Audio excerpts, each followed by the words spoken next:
ICC cricket world cup 2023 जैसा कि आप सभी जानते हैं कि 2023 में भारत के द्वारा क्रिकेट विश्व कप की मेजबानी की गई। वैसे इसका जो अंतिम परिणाम था, फाइनल मैच था, वो बहुत ही निराशाजनक रहा। उसका परिणाम विपरीत आया। लेकिन खेल तो खेल है और खेल में सबसे बड़ी बात यही होती है कि किसी की हार होती है, किसी की जीत होती है। वो कोई भी हो, जो अच्छा नहीं खेलेगा वो हारेगा।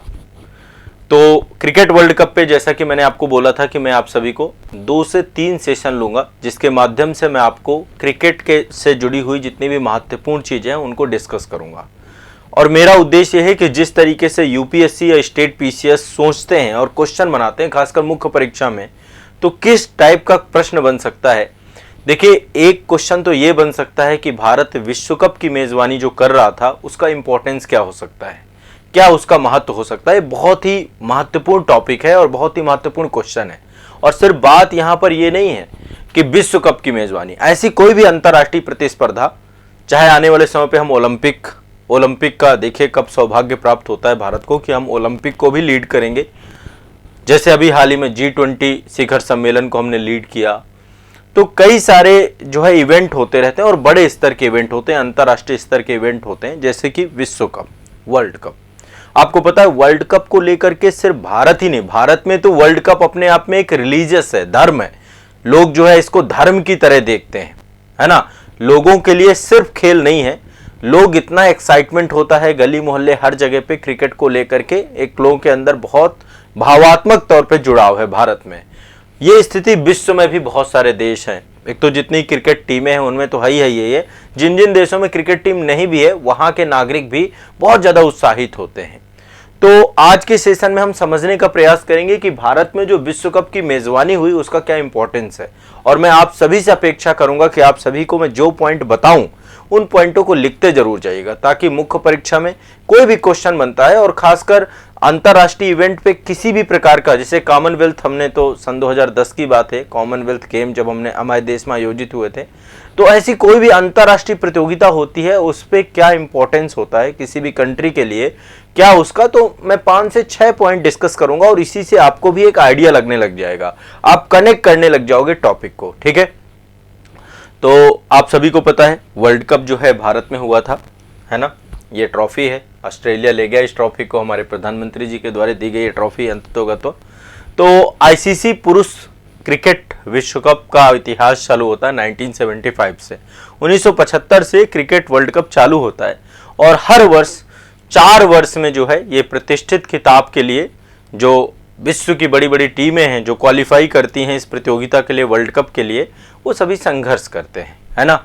भारत एक क्रिकेट प्रेमी देश है, आप सभी जानते हैं, और हमने कई बार जो है संयुक्त मेजबानी इससे पहले की है।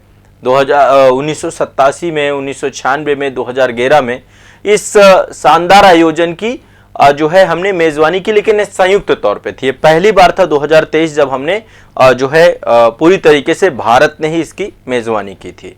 अब बात करते हैं कि भारत का विश्व कप की मेजबानी पर क्या इंपॉर्टेंस है, क्या महत्व है। सबसे पहली बात, भारत के लोगों से ही इसको स्टार्ट करते हैं। आपको पता है कि भारत में जिस तरीके से अन्य खेलों के प्रति जुड़ाव है, क्रिकेट का जुड़ाव वर्सेस जो अन्य खेल हैं, आप सभी जानते हैं कि भारत में लोग जो है बहुत ही सेंटिमेंटल हैं क्रिकेट को लेकर के, है ना।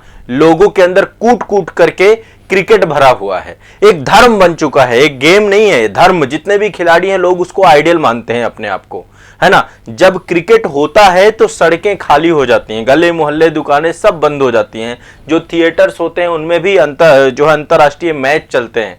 तो जो, और आप देखेंगे कि गली मोहल्लों में जो छोटे छोटे बच्चे होते हैं वो भी क्रिकेट को, मतलब क्रिकेट के जो खिलाड़ी होते हैं, प्लेयर्स होते हैं, उनको अपना आइडियल मानते हैं, उनके हिसाब से नकल करते हैं, उनके हिसाब से पहनावा पहनते हैं, उनके हिसाब से वेशभूषा पहनते हैं।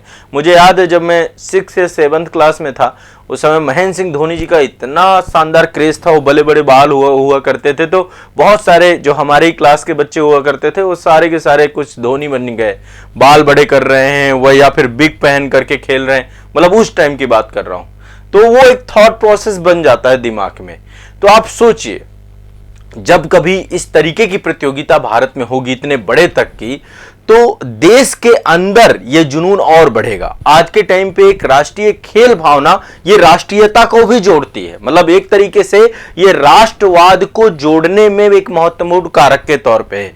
यदि इस तरीके की कोई खेल प्रतियोगिता हो और भारत में हो तो आप सोचिए कि किस तरीके से इस मेजबानी से देश का राष्ट्रवाद का बंधन भी मजबूत हो सकता है। तो एक पक्ष तो हम ये कह सकते हैं कि देश के अंदर लोगों के अंदर एक जुनून है, लोगों के अंदर एक राष्ट्रीयता की भावना का भी जन्म होता है। अब देखिए, सबसे बड़ी चीज है जब कभी इस तरीके के बड़े कार्यक्रम को हम आयोजित करते हैं, इतनी बड़ी प्रतिस्पर्धा को आयोजित करते हैं जहां पे विश्व के इतने सारे देश आते हैं, इतने सारे नागरिक आते हैं, तो भारत की वैश्विक मंच पर बढ़ती हुई स्थिति को यह दिखाता है। और जब इतने शानदार तरीके से हम किसी भी कार्यक्रम का आयोजन करते हैं, ठीक है, वैसे बीसीसीआई तो बहुत बड़ी संस्था है जो कि भारत में क्रिकेट को जो है रेगुलेट करती है, क्रिकेट को लेकर के कार्य करती है, तो भारत के लिए बहुत गर्व की बात रहती है कि हर क्रिकेट प्रेमी की निगाहें पूरे विश्व भर में भारत पर टिकी रहती हैं जब इस तरीके की कोई प्रतियोगिता होती है। आप खुद सोचिए, भारत का नाम पूरे विश्व भर में बढ़ता है इस तरीके की प्रतियोगिता के होने से। तो यह आयोजन, जब वर्ल्ड कप का आयोजन किया गया या किसी प्रकार की बड़ी अंतर्राष्ट्रीय प्रतियोगिता का आयोजन किया जाता है, तो ऐसे में न केवल भारत में जुनून होता है बल्कि पूरे विश्व का जुनून भारत के प्रति होता है, पूरा विश्व का ध्यान भारत के प्रति होता है। समझ रहे हैं? तो एक अनूठे मंच के तौर पे इस तरीके के कोई भी इवेंट और कार्यक्रमों को हम देख सकते हैं जो भारत के नागरिकों के साथ साथ विश्व के नागरिकों को भी भारत के साथ जोड़ देता है। एक तो ये पॉइंट, इससे भारत की क्या बढ़ती है? सॉफ्ट कल्चर, हमारा जो सॉफ्ट डिप्लोमेसी है वो बढ़ती है खेल के माध्यम से।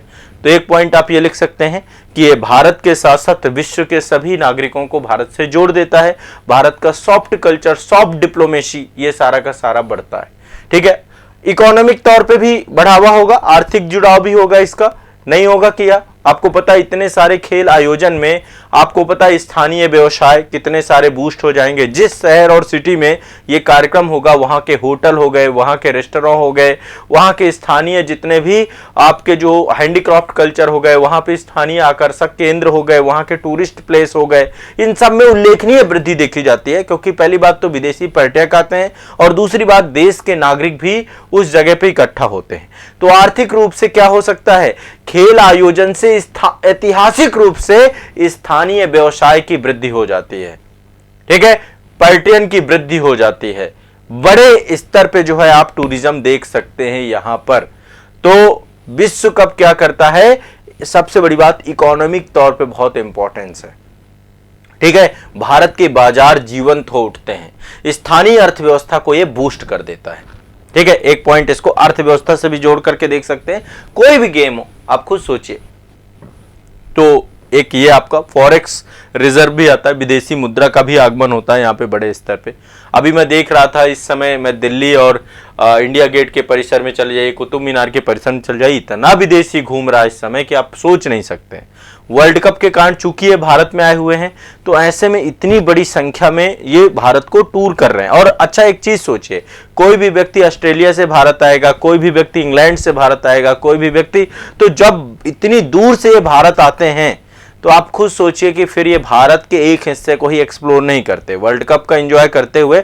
और देखिए, वर्ल्ड कप भी ऐसा नहीं हो रहा कि एक ही जगह पे हो रहा है, कभी आपका जो है दिल्ली में हो रहा है, कभी जो है आपका अहमदाबाद में हो रहा है, कभी आपका चेन्नई में हो रहा है, कभी आपका जो है कलकत्ता में हो रहा है। तो इससे क्या हो रहा है? देश, मतलब क्योंकि देश का भौगोलिक रूप से जो हमारा, तो इनका भी विचरण उसी तरीके से हो रहा है। तो आप सोच सकते हैं कि किस तरीके से टूरिज्म में वृद्धि होगी और किस तरीके से हमारे देश का जो है इकोनॉमिक डेवलपमेंट होता है। तो कोई भी प्रतियोगिता देश के आर्थिक विकास में भी काम करती है। अच्छा, जब कभी इस तरीके की कोई प्रतियोगिता आयोजित की जाएगी तो क्या बेसिक इंफ्रास्ट्रक्चर बढ़ेगा? क्या बुनियादी ढांचे में विकास होगा? आप लोग भी सोचिए, आप लोग भी बताइए कमेंट सेक्शन में मुझे, क्या बेसिक इंफ्रास्ट्रक्चर बढ़ेगा कि नहीं बढ़ेगा? यह स्थानीय बुनियादी ढांचे के उत्प्रेरक के रूप में काम करता है। इस तरीके का कोई भी इवेंट, कोई भी शहर जहां पर इस तरीके के परियोजना का या इस तरीके के खेल इवेंट का या इस तरीके की कोई भी, जैसे G20 भारत में हुआ, दिल्ली में हुआ, नई दिल्ली में, नई दिल्ली को चमका दिया गया, स्वच्छता से लेकर इंफ्रास्ट्रक्चर से लेकर हर चीज को लेकर के। ऐसे ही अहमदाबाद में जो है मोडेरा है, तो वहां पर जिस तरीके से हुआ, तो जो भी है विश्व कप से बुनियादी, है ना, बेसिक इंफ्रास्ट्रक्चर, बुनियादी ढांचे के विकास में उत्प्रेरक की भूमिका। ठीक है, शहर अपनी विकास परियोजनाओं को तेजी से गति देता है, बेहतर सड़कें बनती हैं, बेहतर सार्वजनिक परिवहन बनता है, बेहतर सार्वजनिक स्थान बनते हैं, तो बहुत तेजी से कोई भी कार्य जो होता है ना, बहुत तेजी से हो जाता है। ठीक है, एक पॉइंट ये भी हो सकता है, आधारभूत संरचना का विकास हो सकता है। और क्या हो सकता है, इससे पीपल टू पीपल कांटेक्ट बढ़ता है।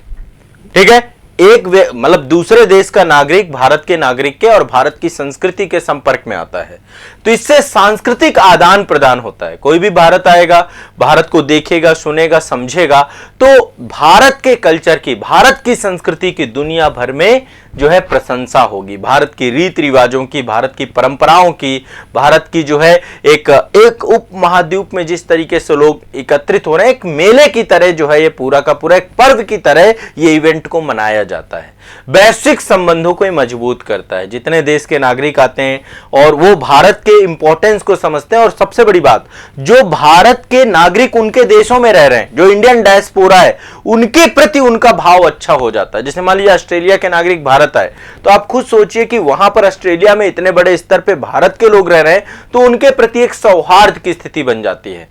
ठीक है, एक इंटर कॉन्टिनेंटल एक डिप्लोमेसी को बढ़ावा मिलता है, द्विपक्षीय व्यापार के साथ साथ द्विपक्षीय संबंधों को बढ़ावा मिलता है, तो वैश्विक संबंध मजबूत करता है। ये समझ रहे हैं, एक तरीके से एक यूनिवर्सल लैंग्वेज के तौर पे वो इवेंट काम करने लग जाता है, सार्वभौमिक भाषा के रूप में वो इवेंट काम करने लग जाता है। कर तो क्रिकेट रहे, लेकिन उसके से जुड़ के कई सारी चीजें होने लग जाती हैं। समझ रहे हैं मेरी बात को? क्लियर हो रहा थॉट आपको? ये समझ में आ रहा है कैसे हमें किसी चीज को कनेक्ट करना चाहिए? तो संस्कृति से जोड़ दीजिए, सांस्कृतिक आदान प्रदान हो रहा है, अर्थव्यवस्था से जोड़ दीजिए, बुनियादी ढांचे के विकास से जोड़ दीजिए, है ना, वैश्विक मंच पे भारत की बढ़ती हुई जो आपकी कूटनीतिक पावर है, सॉफ्ट डिप्लोमेसी है, उससे जोड़ दीजिए, इसके साथ देश के अंदर राष्ट्रवाद के विकास से जोड़ दीजिए। आप किसी भी पृष्ठभूमि से जोड़ सकते हैं, समझ रहे हैं? और इंडियन कल्चर के एक्सपोर्ट होने से जोड़ दीजिए कि कैसे इंडिया का कल्चर एक्सपोर्ट हो रहा है। इस तरीके से आपको थॉट प्रोसेस को डेवलप करना है, समझ रहे हैं? और अब देखते हैं, जब कभी भी इस तरीके का कोई भी इवेंट होता है तो वो अत्याधुनिक स्टेडियमों में खेला जाता है, और अत्याधुनिक स्टेडियम कोई एक नहीं होता है, मल्टीपल स्टेडियम होते हैं। ईडन गार्डन कोलकाता में है, आपको पता है, लगभग 66,000 से अधिक लोग जो है यहां पर बैठ सकते हैं। तो अब जब यहां पर होगा तो आपको पता है कि इसकी स्थिति क्या होगी।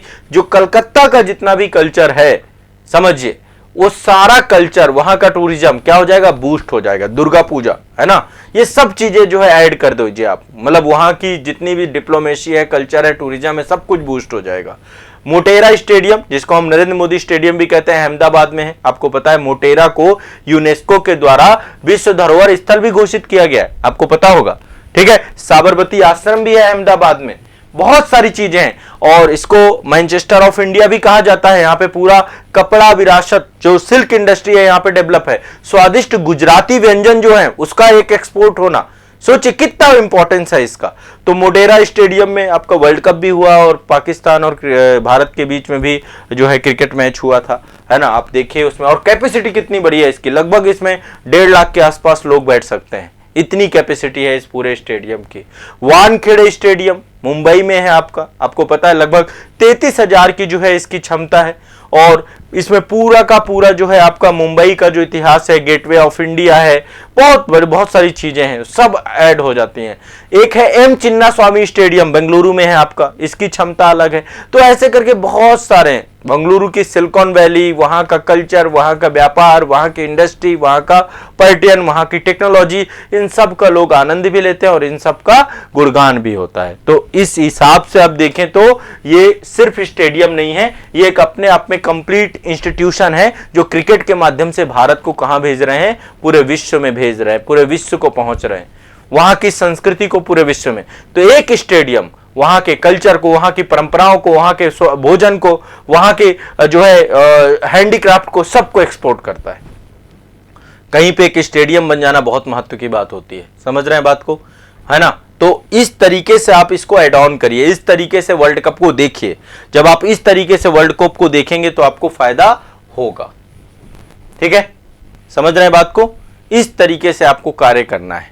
और हर चीज में फायदा होगा आपको इससे, क्योंकि देखिए सबसे पहली बात, भारत में जलवायु अलग अलग है ना। जो नॉर्थ की जलवायु हो साउथ की जलवायु नहीं है, जो पूर्व वेस्ट की जलवायु हो नॉर्थ ईस्ट की जलवायु नहीं है।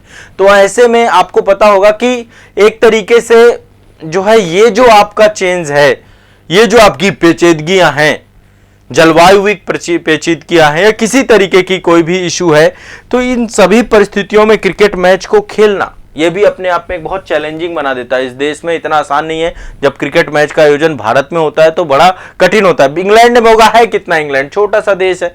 ऑस्ट्रेलिया में होगा तो वहां पे भी इतना जलवायु चेंजेस नहीं, क्योंकि ज्यादातर जितने भी स्टेडियम है सब तटीय क्षेत्रों में अवस्थित हैं। लेकिन यहाँ तो कुछ तटीय क्षेत्रों में भी हैं, कुछ आपके जो है बीच में भी अवस्थित हैं, कहीं पर समुद्र ही नहीं है, कहीं पर चीजें, तो बहुत जटिल होता है भारत में, है ना।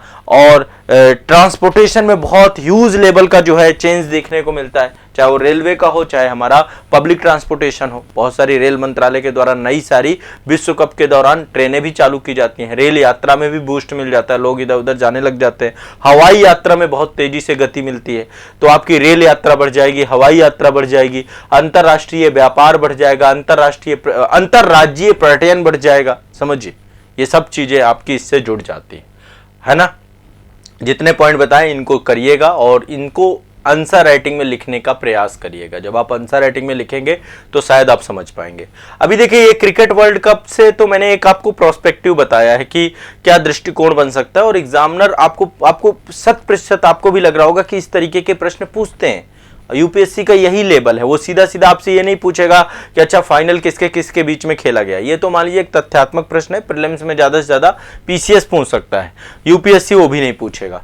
तो लेकिन यूपीएससी के दिमाग में क्या है कि ये वैश्विक प्रतिस्पर्धा के तौर पे कैसे इसको वर्ल्ड कप को देखेंगे, इससे भारत का क्या डेवलपमेंट होगा। ये जो क्राउड आप देख पा रहे हैं, क्या केवल क्राउड ये क्रिकेट का ही दीवाना है या फिर क्रिकेट के अलावा भी भारत को एक कुछ इंपॉर्टेंस दे सकता है। ये नजरिया जब आप लेकर चलेंगे तो आप आईएएस और स्टेट पीसीएस का नजरिया अपना बना देंगे। मैंने जब एक बार निबंध वाला सेशन अभी हुआ था लास्ट सेशन, तो उसमें मैंने आपको जोड़ना सिखाया था कि कैसे किसी चीज को जोड़ते हैं। यदि हम डेवलपमेंट की बात करना है तो कैसे जोड़ोगे, कैसे आप किसी भी चीज को जोड़ेंगे ताकि मतलब आप अच्छे से चीजों को समझा पाए। ठीक है, तो आप सभी लोग समझते हैं इस बात को। ठीक है, तो चलिए ये एक जो है पक्ष था, एक नजरिया था, इसमें कई सारे पॉइंट आप अपने भी ऐड कर सकते हैं कि भारत के मेजबानी करने का क्या बेनिफिट था, है ना। भारत विश्व कप की मेजबानी करने का क्या महत्व था, क्या इंपॉर्टेंस था, ये जो है पक्ष जो है मैंने आपको समझाने का प्रयास किया। कुछ पॉइंट आप भी ऐड ऑन करिएगा और बताइएगा। ठीक है, ये एक अपने आप में बहुत ही जो है क्वेश्चन बन सकता है। ठीक है, चलिए अभी नेक्स्ट सेशन में और डिस्कस करेंगे इस मुद्दे को। चलिए।